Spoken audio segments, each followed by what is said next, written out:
Hace casi 4000 años, los escribas de la antigua Mesopotamia presionaron sus estiletes sobre arcilla húmeda y registraron algo que aún resuena a través del tiempo. 8 reyes, 5 ciudades, 241.000 años. Las cifras parecen imposibles. La afirmación de que la realeza descendió del cielo, de que las civilizaciones surgieron y cayeron antes de que un gran diluvio lo arrasara todo, y de que nosotros todos los que vivimos hoy somos simplemente los herederos de un mundo reconstruido a partir de las ruinas, parece aún más extraña. Si hemos de creer a los sumerios, el nuestro no es el primer intento de civilización, ni siquiera el segundo. ¿Pero qué registraron realmente estos antiguos escribas? ¿Y por qué millones de personas se han convencido de que bajo los desiertos de Irak yacen pruebas de sociedades que desaparecieron antes de que comenzara la historia? El documento que se encuentra en el centro de este misterio está expuesto en una vitrina en el Museo Ashmolean de Oxford. Se llama Prisma de Weld Blundell, un bloque de arcilla de 20 centímetros con 4 caras, cada una inscrita con columnas ordenadas de marcas en forma de cuña. Un huso de madera atravesaba su centro, lo que permitía a los lectores hacerlo girar como un catálogo de reyes. Fue descubierto en 1922 durante las excavaciones en Larsa, una antigua ciudad en lo que hoy es el sur de Irak. El arqueólogo británico Herbert Weld Blundell lo recuperó del polvo de un mundo que había sido olvidado durante milenios. El prisma de arcilla contenía lo que los estudiosos denominaron la lista de reyes sumerios. El documento no era único. Durante las décadas siguientes, los arqueólogos descubrieron más de 16 tablillas y fragmentos adicionales que contenían partes del mismo texto.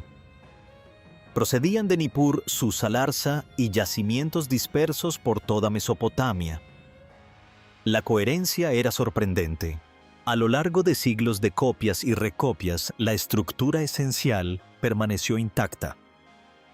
Una sucesión de ciudades, los reyes que las gobernaron la duración de sus reinados. Se leía como un registro de poder trazando una línea ininterrumpida desde el principio de los tiempos. ¿Qué llamó la atención de los eruditos? Luego vino el diluvio. El diluvio arrasó según registró el escriba. Y después de que las aguas retrocedieron, la realeza descendió del cielo una vez más. Comenzó una nueva línea de gobernantes. Sus reinados se midieron en siglos, luego en décadas, luego en años. Los números se acercaron gradualmente a lo que podríamos llamar normal. Este patrón de vidas imposibles, seguidas de un reinicio catastrófico, entusiasmó a los historiadores alternativos. Argumentaban que se trataba de un documento antiguo que confirmaba lo que parecían sugerir las tradiciones orales de todo el mundo, que civilizaciones avanzadas florecieron en la prehistoria profunda solo para ser destruidas por una catástrofe. Los sumerios no estaban registrando mitos, estaban preservando la memoria. Pero, ¿qué opinaban los académicos convencionales al respecto? En 1939, el asiriólogo danés Thorkild Jacobsen publicó la primera edición crítica de la lista de reyes sumerios a través de la Universidad de Chicago. Su estudio transformó la forma en que los investigadores abordaban el tema, pero comenzaron a aparecer fisuras. Estudiosos posteriores notaron que la lista de reyes se contradecía a sí misma. Las dinastías que presentaba como secuenciales, en realidad, habían gobernado simultáneamente y sus territorios se superponían. Los reyes que mencionaba como gobernantes desde una ciudad tenían inscripciones que demostraban que habían gobernado desde otra. La afirmación del documento sobre una única e ininterrumpida cadena de monarquía era ficción, una narración política, no un registro histórico. 3 factores habían ocultado esto durante décadas. Primero, la mera antigüedad del documento inspiraba respeto. Los eruditos dudaban en descartar un texto que precedía a la Biblia por un milenio. En segundo lugar, la ausencia de registros contrapuestos dejó la lista de reyes sin cuestionar. La mayoría de los archivos sumerios se habían desmoronado, y lo que sobrevivió era fragmentario. En tercer lugar, la coherencia interna de la lista, su estructura formulada y su redacción repetitiva sugerían autenticidad. Parecía un registro burocrático porque así estaba diseñado. El asiriólogo Piotr Steinkeller propuso una explicación diferente. La lista de reyes sumerios, argumentó, era propaganda. Se creó durante la dinastía acadia para legitimar la pretensión de Akkad de gobernar trazando una línea de poder ininterrumpida desde Kish, la primera ciudad en ostentar la monarquía después del diluvio, directamente hasta la propia Akkad. Los gobernantes posteriores adoptaron y modificaron la lista, insertando sus propias dinastías, ajustando las cifras y añadiendo nuevas ciudades. El prisma de Weld Blundell, por ejemplo, terminaba con la dinastía Easton, lo que sugiere que fue encargado por un rey Easton, deseoso de presentarse como el legítimo heredero de la tradición sumeria. La sección antediluviana a esos 8 reyes imposibles fue una adición posterior. Steinkeller y otros observaron que no todas las versiones de la lista de reyes la contenían. Algunas comenzaban directamente con Kish, omitiendo por completo el diluvio. Los reyes anteriores a las aguas, al parecer, no eran un recuerdo antiguo, eran una invención política. Esto planteó una pregunta: ¿por qué los escribas fabricarían una prehistoria que abarca cientos de miles de años? La respuesta radicaba en los números mismos. Los sumerios no usaban la base 10 como nosotros, contaban en 60. Su sistema nos dio el minuto 62, la hora de 60 minutos, el círculo de 360 grados. En la lista del rey, la duración de las lluvias se registraba en unidades llamadas sars, nirs y sases múltiplos de 60. Un sar equivalía a 3600. Un nir equivalía a 600. Un sase equivalía a 60. Los números en las tablillas de arcilla no debían interpretarse como años literales. Eran expresiones simbólicas de poder y favor divino. Cuando los estudiosos convirtieron las duraciones de las lluvias antediluvianas de nuevo a la notación original, surgió un patrón. Las duraciones no eran aleatorias. Eran números redondos fácilmente divisibles por 60. Seguían convenciones matemáticas que cualquier escriba sumerio habría reconocido. Los 8 reyes que vivieron antes del diluvio no eran gobernantes históricos con vidas imposibles. Eran figuras legendarias a las que se les asignaban lluvias preestablecidas para señalar su estatus mitológico.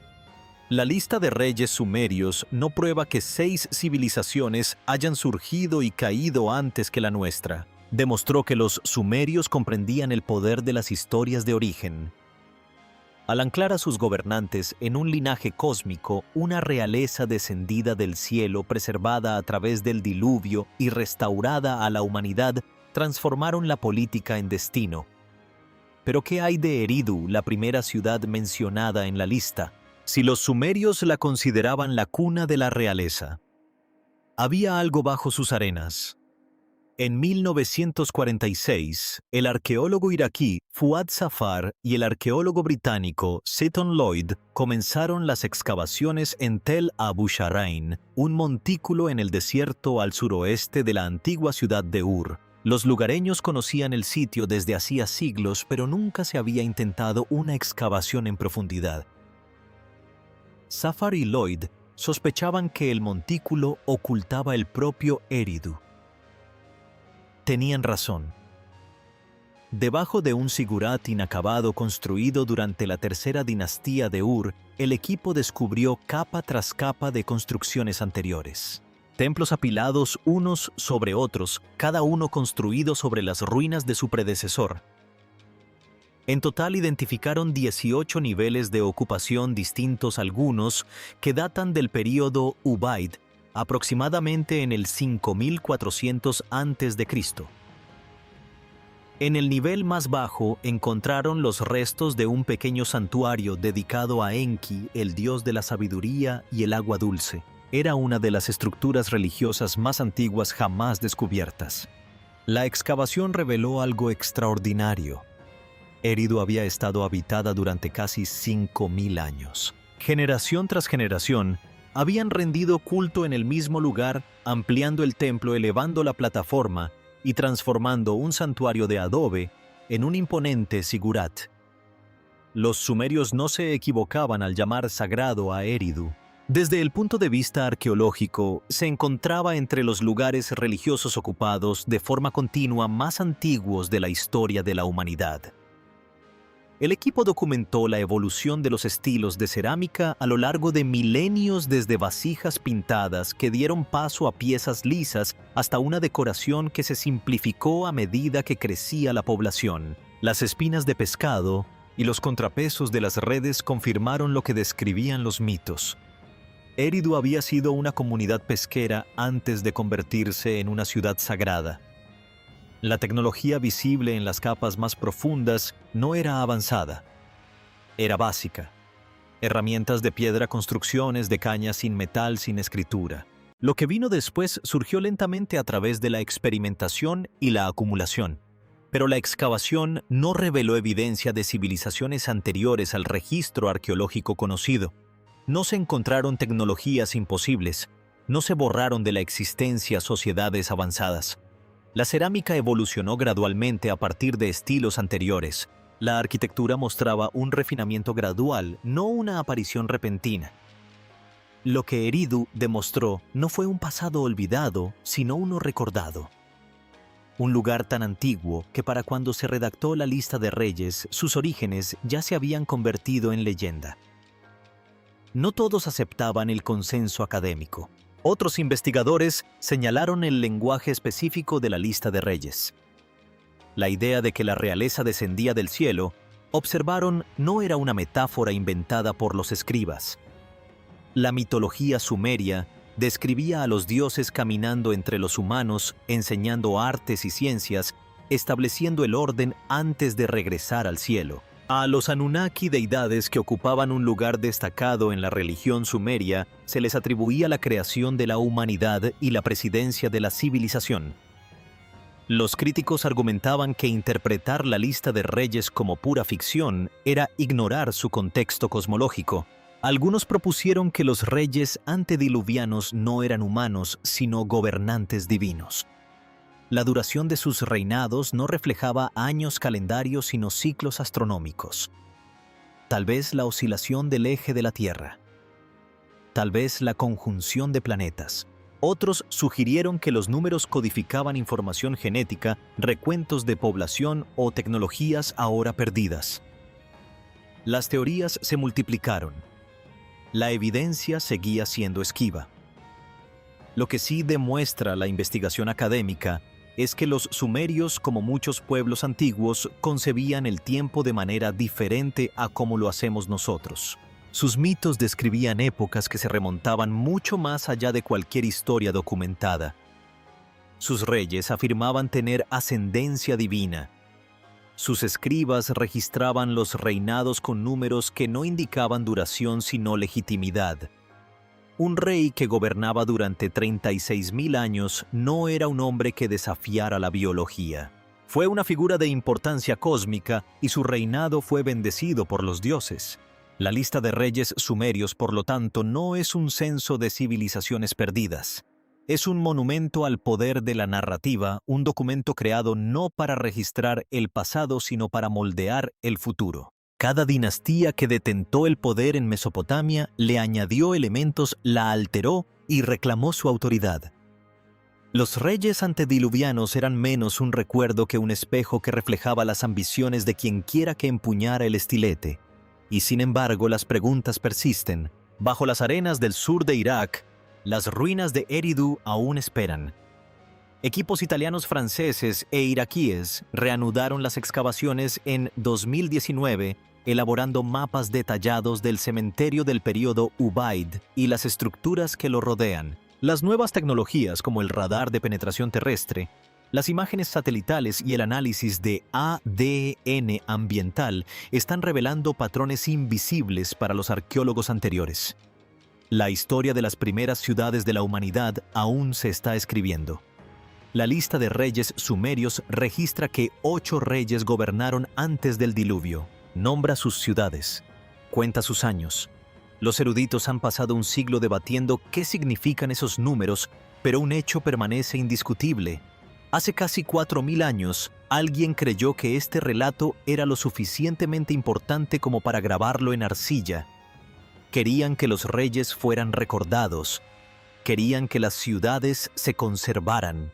Querían que se registrara el diluvio. El prisma aún gira en su vitrina. Los nombres aún bordean las columnas. Alulim al-Algar en Menluana Siusudra. El diluvio arrasó. La realeza descendió de nuevo. La cuestión no es si existieron 6 civilizaciones antes que la nuestra. La pregunta es por qué a lo largo de los milenios los humanos seguimos contando historias de mundos que existieron antes y qué esperamos encontrar en ellas. Los sumerios registraron 8 reyes que gobernaron 241.000 años antes del diluvio. Los estudiosos lo llaman mito. Pero si solo es un mito, ¿por qué los escribas de toda Mesopotamia lo copiaron durante 2000 años?